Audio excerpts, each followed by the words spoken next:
Bonjour à tous et bienvenue sur ma chaîne YouTube. Aujourd'hui je vous retrouve pour un bilan de mon défi Veggie. Pour celles qui ne le savaient pas, il y a un an exactement je me suis lancé le fameux défi Veggie. N'hésitez pas à re-regarder ma vidéo que je vous mettrai par là, dans laquelle je vous explique pourquoi je me suis lancé ce défi et pour quelles étaient mes motivations. Aujourd'hui le but c'est forcément de faire un bilan un an après, de vous expliquer ce qui s'est passé durant tous ces mois, comment j'ai finalement appréhendé ce nouveau régime. Donc il faut savoir, je suis végétarienne et pas végane. J'ai reçu plusieurs commentaires et questions sur le fait si j'étais végane ou pas. Donc je ne consomme pas de poisson, ni de viande, ni de crustacés, ni de produits laitiers. Donc on doit se dire, au final il reste juste finalement les œufs et le miel pour devenir végane. Mais il faut savoir que être végane c'est aussi tout un état d'esprit et une politique que je ne suis pas. Et donc je vous expliquerai un tout petit peu pourquoi je suis juste végétarienne. Donc je vais structurer cette vidéo sur plusieurs thématiques et on va commencer forcément par les premiers mois. Donc n'hésitez pas d'ailleurs à re-regarder ma vidéo spéciale le premier mois végétarienne. Donc si je me suis lancé ce défi, c'est tout simplement parce que j'avais réduit depuis plusieurs années ma consommation de tout ce qui était produits, on va dire tous les produits animaux, donc c'est-à-dire viande, poisson, et à la fin je me suis aperçue qu'il n'y avait plus que de temps en temps je mangeais un peu de poisson. Et là je me suis dit tiens, je pourrais faire un effort supplémentaire et devenir végétarienne. C'est ce que j'ai décidé de faire donc en septembre l'année dernière, et je vous en ai parlé puisque je me suis dit que c'était intéressant de partager cette démarche et surtout intéressant de vous parler de ça puisque je fais énormément de sport et je sais que quand on fait du sport parfois c'est un peu difficile de trouver tous les apports en protéines dont on a besoin quand on fait tout ça.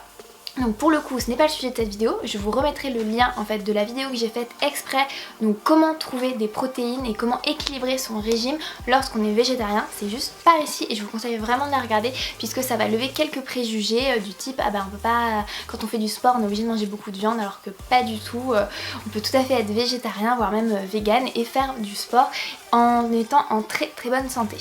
Donc voilà pour cette petite intro qui est déjà assez longue. Je vais continuer sur les premiers mois. Donc il faut savoir que globalement j'ai pas rencontré trop de difficultés les premiers mois puisque j'avais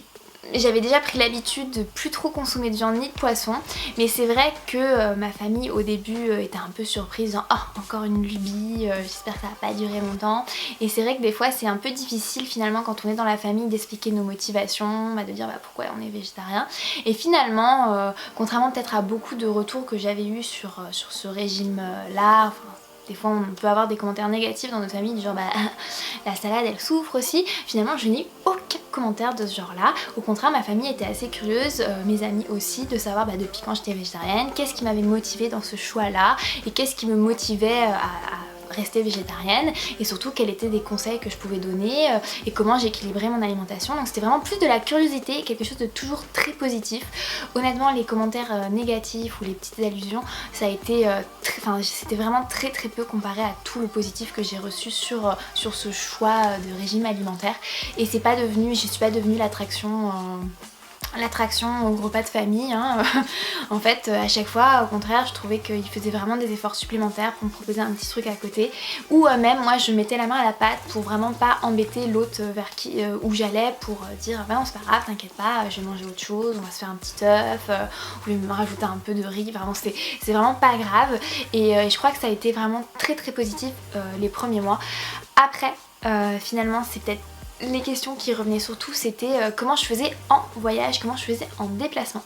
Eh bien figurez-vous que ça a globalement été, je crois à 90%, à chaque fois je précisais avant mes déplacements, donc si je partais avec un organisme, que j'étais végétarienne,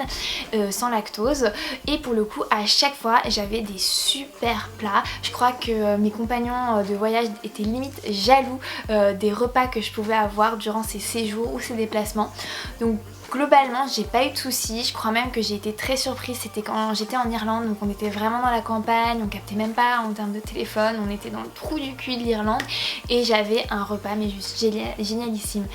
Et en fait à chaque fois maintenant que je vais au restaurant, je n'ai plus peur plutôt de demander au restaurateur excusez-moi est-ce que vous avez un plat végétarien si par exemple je le trouve pas sur la carte. Et souvent dans n'importe quel pays, et là donc je ne parle pas de la France, dans n'importe quel pays il arrivera toujours à me proposer quelque chose et pas juste un plat de légumes ou ou une salade vite fait avec des tomates. Et ça c'est vraiment génial et c'est ce qui m'a vraiment agréablement surprise. Après je ne généralise pas à tous les pays, j'ai un peu plus du mal quand j'étais au Maroc, un peu plus du mal quand j'étais aux Seychelles, mais après c'est normal, par exemple les Seychelles c'est une île donc ils mangent énormément de poissons, donc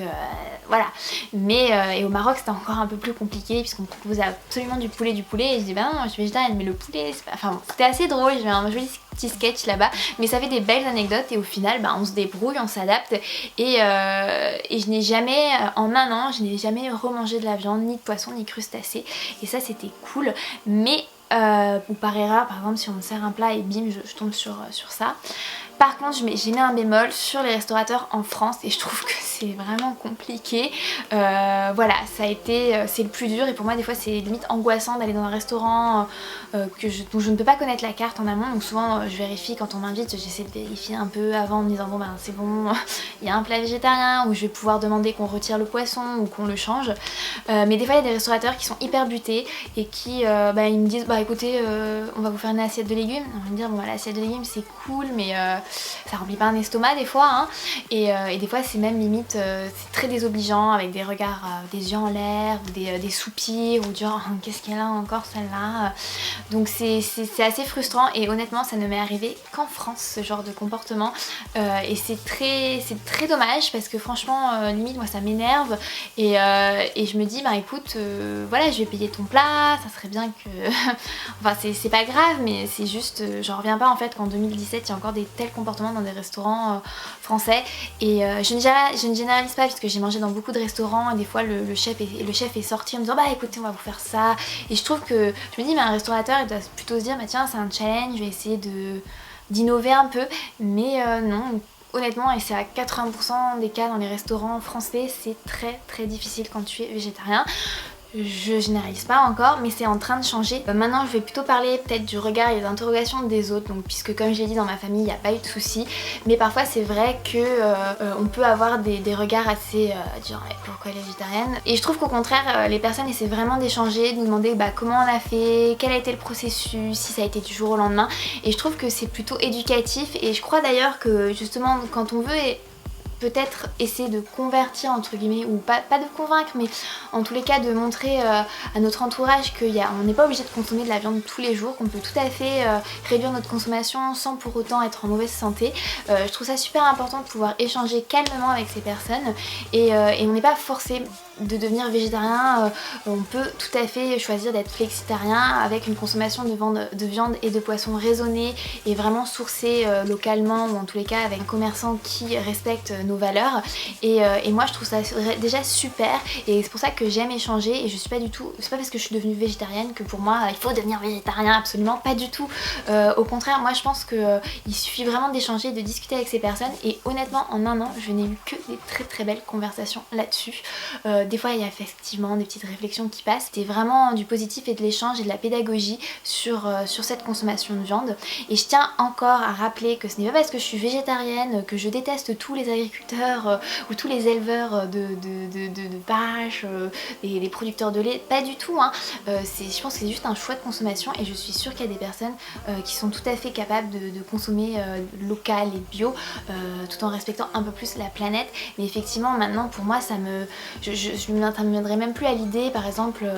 d'aller acheter un steak à Leclerc avec à 1 € puisque là pour le coup je sais que c'est complètement voilà donc c'est pour ça que j'essaie ma famille on ne fait plus du tout ça et donc moi maintenant que je suis végétarienne moi je ne me pose plus la question voilà et c'est sûr que à la base je suis devenue végétarienne, il n'y avait aucun engagement politique, j'avais effectivement vu pas mal de vidéos, j'avais lu des articles, lu beaucoup de livres, d'ailleurs j'avais fait une vidéo sur les livres qui m'avaient motivée à devenir végétarienne, je vous les remettrai ici. Je n'aime pas trop les vidéos qui vont dans les abattoirs puisque je trouve qu'il y a aussi des gens qui travaillent là qui n'ont pas vraiment le choix non plus et c'est pas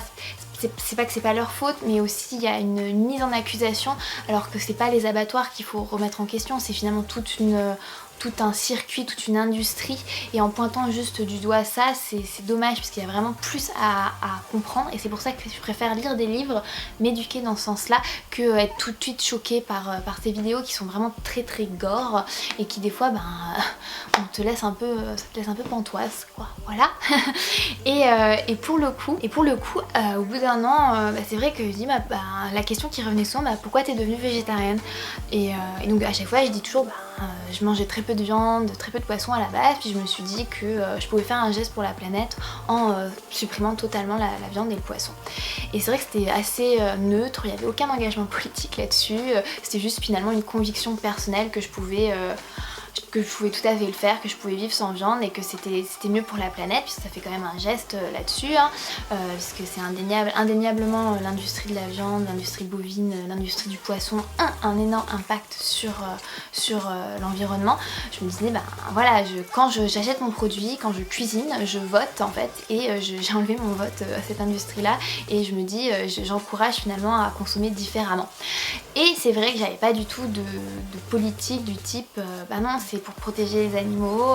c'est parce que je respecte les animaux que je suis contre cette cruauté. Et en fait petit à petit, forcément en continuant de lire, en voyant des vidéos, je me disais oui, ça aussi ça commence à vachement me toucher.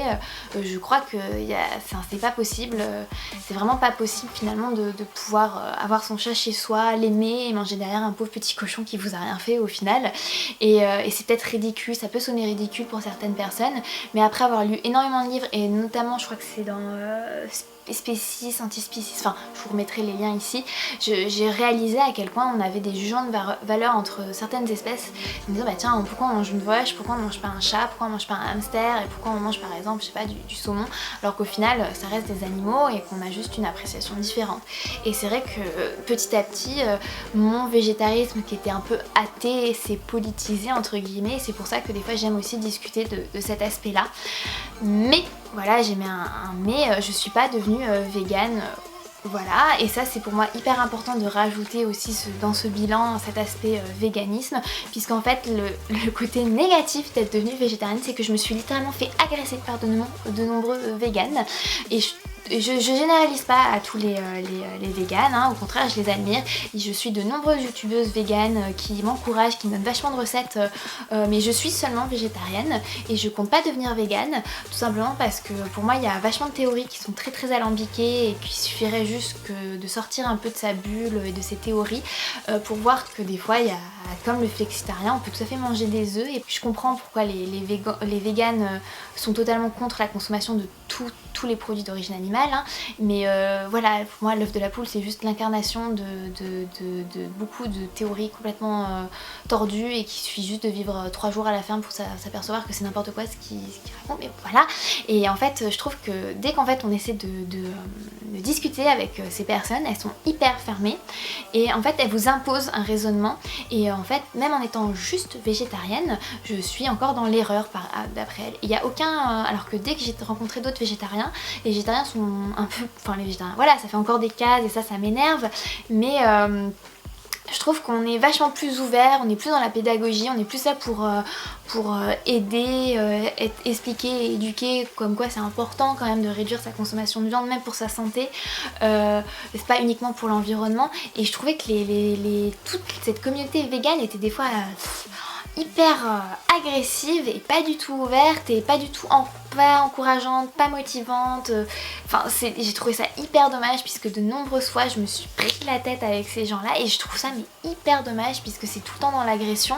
et c'est là où tu dis c'est à cause de des personnes comme ça qu'il y a des gens qui ne remettent pas en cause leur consommation et qui n'essaient pas de faire un petit effort, même une fois par semaine. Et j'ai trouvé ça voilà,